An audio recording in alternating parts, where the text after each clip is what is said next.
What an outrageous miscarriage of justice. The Southern District has a tremendous history for doing corruption prosecution. And this says, no, we want you to do corruption. Instead, they had a strong case. They're not even saying the evidence in the case isn't strong. They know he took illegal campaign contributions, corrupted the buildings department, but they just want to wreck the justice system. And unfortunately, New Yorkers are going to pay the consequences. Do you think that the mayor should resign? There's this swirl now about should he be pardoned, should he not have these charges brought against him? Should he step down given what's happened here? Yes, he should resign. He's effectively being extorted by the Justice Department. He's only looking out for the interests of one New Yorker, and that's himself, not even speaking up when they come to take our lunch money.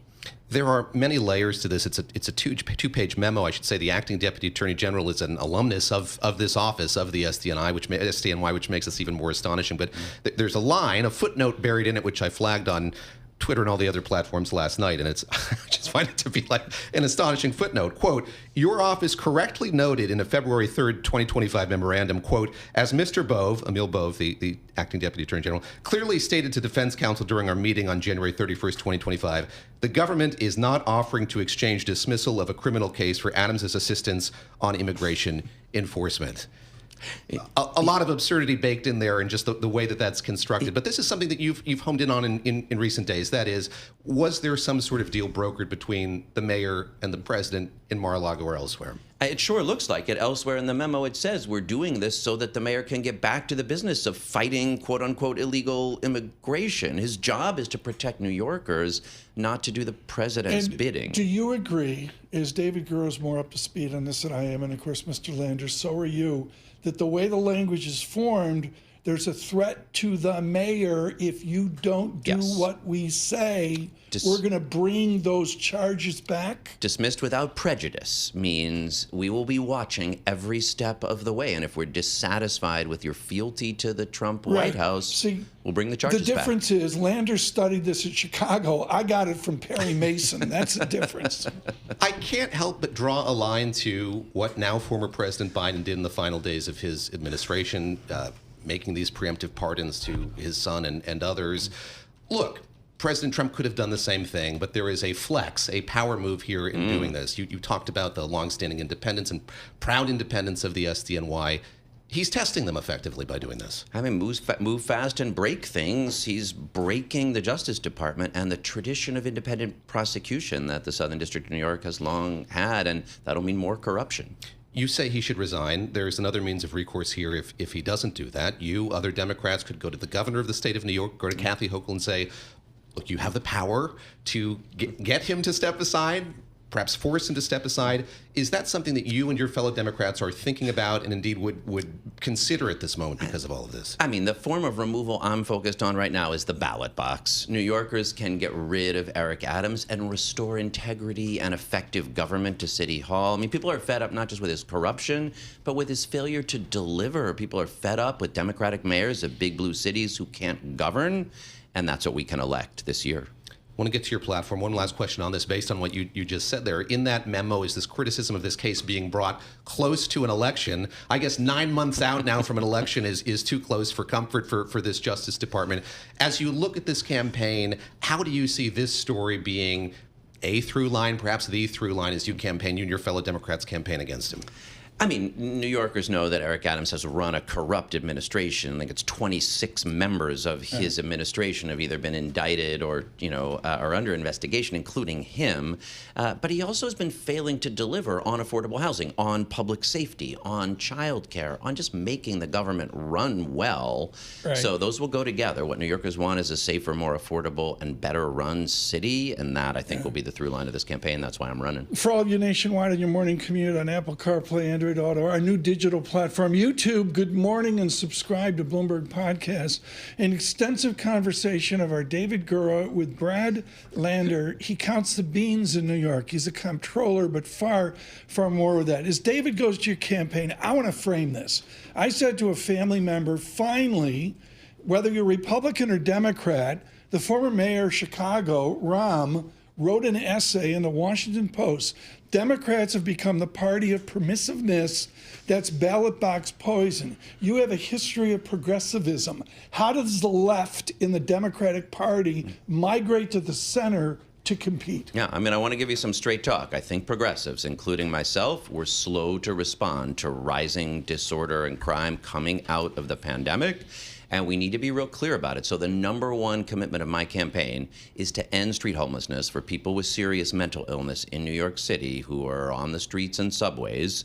That is something a mayor could do. I've laid out a really detailed, ready on day one plan. Some of that is involuntary hospitalization. A lot of that is connecting people to housing and services so they're not on the subways or on our stoops, a danger to themselves and to others. You know, Tom and I travel, we go to Washington, go to elsewhere, and I think a lot of people like to rag on New York, like to bring up the fact that they think that the subways are unsafe, that there is a sense of a lack of good public safety in the city right now, and you can bring up statistics to push against that. But how do you deal with that feeling? What's in the zeitgeist here, that if you're riding the subway, there is a danger that something could happen to you? And both things are true. I mean, we have more private sector jobs, more office-using jobs than ever in the city's history. People do want to be here. But if you're on the subway and you just heard the story that an unwell person, a mentally ill person, pushed someone onto the tracks, and then you see a homeless person who's mentally ill in your car, of course you're anxious. I have a friend whose 8-year-old daughter was pushed to the ground last week. So it's a real issue and a perception issue. But what we do is get those people connected to housing and services so they're not riding the subways, where that's not good for them and it's not good for riders. A New York City that ends street homelessness for people with serious mental illness will be a proud New York, and one that could show all those critics, look at how well we're doing, but that takes a new mayor. And that's what I'm running for. How do you look at the relationship when it comes to transportation between New York City and the state government? And of course, the governor has weighed in on what needs to happen on subways to make them more safe. How important is that relationship? What would you do to improve that, to sort of harness that effective way to make things safer? I mean, the city-state relationship to make the subways run well is critical. This is why I was a big proponent of congestion pricing, and when the governor put it on pause, I helped bring the lawsuits that sued to get it implemented. But of course, now we're working closely together to make sure it's implemented. Well, the numbers are great so far. Travel times are down. Traffic is down. Money is more people are on the subway. Now the city and state have to work together to deliver platform barriers, new station gates, new subway elevators, modern signal system, all the things that we have to work together to make sure it works. I'm going to cut to the chase. It's real simple. I live in a fancy part of New York where I enjoyed a cigar in the street, and one day there's 7 police officers around me all of a sudden. And again, it's crime that you mentioned. It's the issue. It's almost like Nixon 68, 70, whatever. Brad Lander, how are you going to have a relationship with the NYPD? How do you form that? Is mayor versus bean counter going after contracts? I mean, this is an important moment. I have to say, Jesse Tisch, who's now in there as police commissioner, is doing a great job so far, both doing reform, holding people accountable, and providing support, and that's the key. A lone survivor of this administration. I mean, honestly, the fact that the mayor's corruption has opened up an opportunity for reform is great, but I would love to keep Jesse Tisch as commissioner. I think she's got the right tone of accountability and rebuilding and reform and support. But how are you? I need you to go out to Staten Island, next to where Mandolin Brothers was years ago. I need you to go to Staten Island and bond with people that look at progressives and go, you got to be kidding me. So how do you do that? When I go, this is a connection from being bean counter. I work with the police pension fund to manage their pension. So there was an officer, Officer Fayaz, who the mayor wouldn't allow to get line of duty benefits, and my office did. I worked with the police pension fund to make sure those officers who had long COVID could actually get their disability benefit. So I've got a track record of working with the union reps. I hope, I'll bring them out with me to Staten Island when I go to have that meeting. And I hope to do it, in a way that shows, of course, we want to support our officers. Everyone wants accountability, from people who do the wrong thing, from cops, and from elected officials. I've got 3 kids in public school in this city. As much as there's been a rotating cast of police commissioners, you've had a rotating cast of chancellors as well. What are your top-line plans for the hugest school system in the country here to stabilize it? One of the reasons, candidly, why we moved to New York was the prospect of having universal pre-K. Funding has been an issue here in recent years. Your perspective, your platform when it comes to the schools in the city. My kids also went from pre-K to 12th grade in the New York City public schools, and they were lucky to have good schools, but boy, not everybody does. So look, you need a schools chancellor who recruits principals and superintendents who support their teachers but also hold them accountable. The state has increased the money we're getting. That's an opportunity to reduce class size, which is something that this mayor's promised to do but really hasn't done yet. It's going to be on the next mayor to reduce class size with the money the state is giving us. And for our audience, afterthought, when she was in elementary school here on the island of Manhattan, there were 11 languages in her first grade class. I think you have to, as David says, did you say 3 offspring? I had no idea. I mean, that's what's remarkable about this city. What other place has that? Well, we're working at it. Okay, KMOX, you grew up with the Cardinals, which is like, I used to listen from Western New York, bouncing off the ionosphere. If somebody said to me my 10 great moments, one of them was a guy named Mario Cuomo talking to the former governor, and we said good morning to him and his family, about his time with the Pittsburgh Pirates. It was magical to hear Mario Cuomo talk about the Pittsburgh Pirates. One of his offspring may enter the race or is in it. I'm not sure the details. Is it too crowded a field? I mean, how, away from Mayor Adams' upset, how do you frame September and October to be? I mean, how do you frame into it? Elections in June, so even sooner. I don't think New Yorkers will want to replace one corrupt chaos agent with another. This is someone who resigned in disgrace just ahead of impeachment after a dozen women who worked for him accused him of sexual harassment, who sent thousands of seniors to their deaths in nursing homes and then lied to their families about it to protect his $5 million book deal, who cut the subways, who cut 1,000 inpatient psychiatric beds, who doesn't care about New York City where he hasn't lived in 25 years. We're getting rid of one corrupt chaos agent. Let's not bring another in. When you look at this field of challengers to the mayor, Democratic challengers, what are we going to sort out here? This is going to be a robust debate, I imagine, about the future of the Democratic Party here in New York. It's going to be part of this broader conversation about it here in the U.S.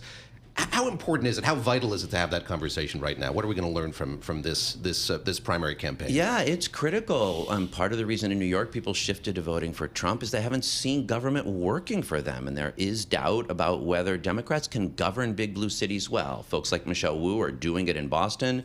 We have to do it in New York City. Get the cost of living under control. Confront and build affordable housing. Deliver on that child care and universal pre-K and 3K, and make the city safer. Are we going to have a Gilded Age campaign? Michelle Wu in Boston's running against a Kraft offspring. There's a fair amount of money rolling around here. How do you frame out this path to June? I assume, how many people are in the race? You tell me. We don't know yet. Right now, you can't count that high. 8 or so, whatever. And we'll see about Cuomo getting in. What do you perceive May to be like?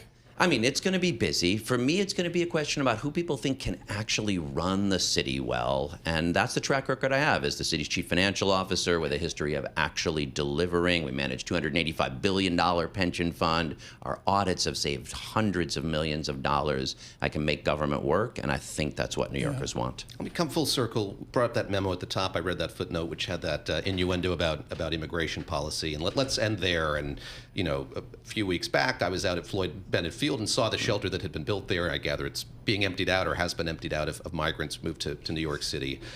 How do you approach this issue, which is one that I think is flummoxing a lot of people?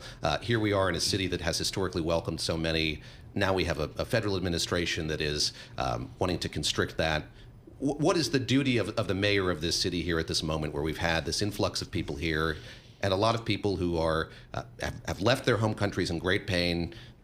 Yes, many without documents have come here to New York. What's the mayor to do? Yeah, I mean, New York City obviously doesn't control border policy. That's, federal. But what New York City can do is help those folks get to work. I mean, we need people working in construction, in our restaurants, in home care, in health care. So helping folks who have work authorization get to work, helping folks get work authorization, critical. And then we can't allow ICE to come into our schools, into our public hospitals. The Brooklyn District Attorney told this amazing story about how when his brother was murdered, which is why he became a prosecutor, it was somebody undocumented who was a witness, and the defense got that guy deported. After testifying. And there was no justice. And, that's what we need as a city that's keeping it the place where your daughter has 11 languages in her preschool class, but we also make it work for a thriving economy and a safe, successful city.